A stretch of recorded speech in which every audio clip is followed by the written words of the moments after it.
Art is not perfect. Now, that's a smart thing to say.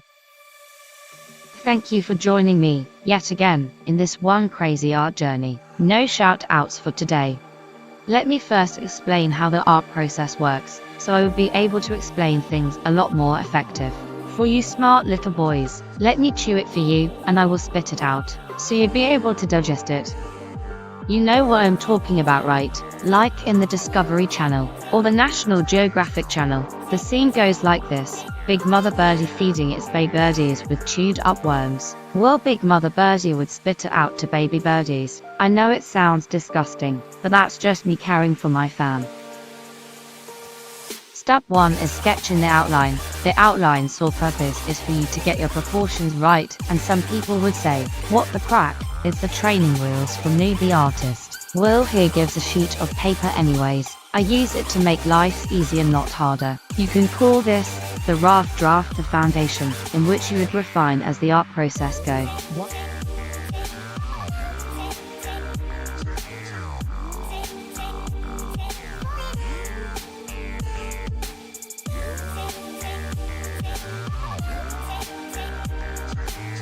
A lot of smarty pants would go on, and how learning is for crappy artists, if they say so. Conflict is bound to rise, since our perceptions and ideas are often not the same with others. Simply give yourself a break. Drawing is mentally taxing. Do an outline and make things easy for yourself. There's a reason why it's called a sketch. It's a rough draft, and as I have said, it's the foundation, like the foundation of a pyramid. You start with general shapes, but as the drawing process goes, you will start to further refine your illustration. As you can see, your art never starts pretty. It's not perfect. So don't freak out, my baby birdies.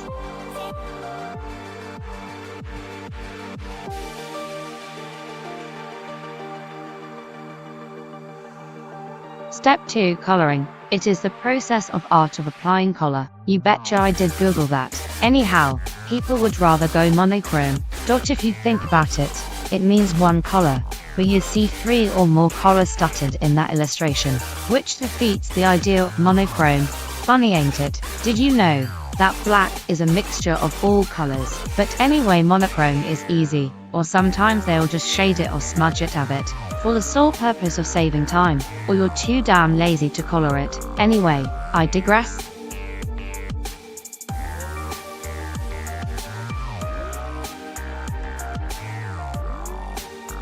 You might be wondering, is that a black 02? Well, yes it is.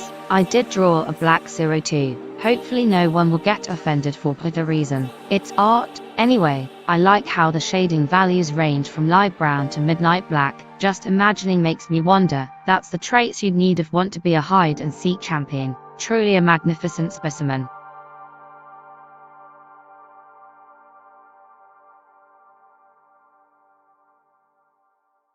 Seriously, I really want to reach out to the community from the hood. One of my favorite anime characters, Afro Samurai, and his black. There are tons of black anime characters who are my favorite. I just forgot the other fox name, that's all. 02's kinda my favorite anime character, and what better way for the community to come together with a race-friendly anime illustration, right? Win-win. Hence, we can foster a community which interracial friendship reigns supreme.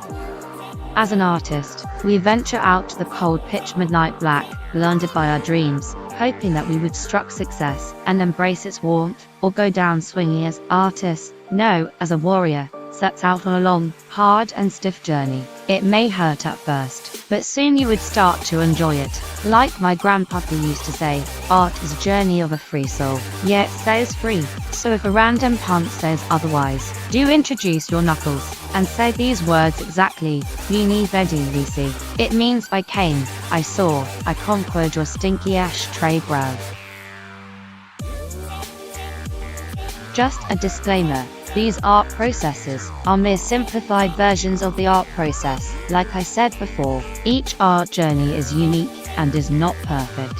My point is, your stepbrother's shoes may not always fit your needs.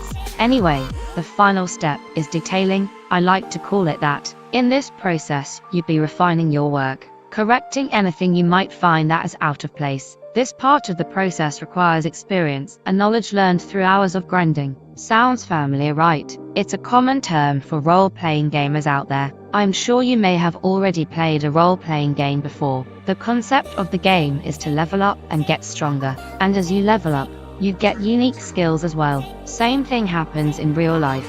If a critic critiques your work, your aesthetic sense develops. It's a real-life skill that allows you to know what a good art looks like. Like any other skill, it starts at level 1.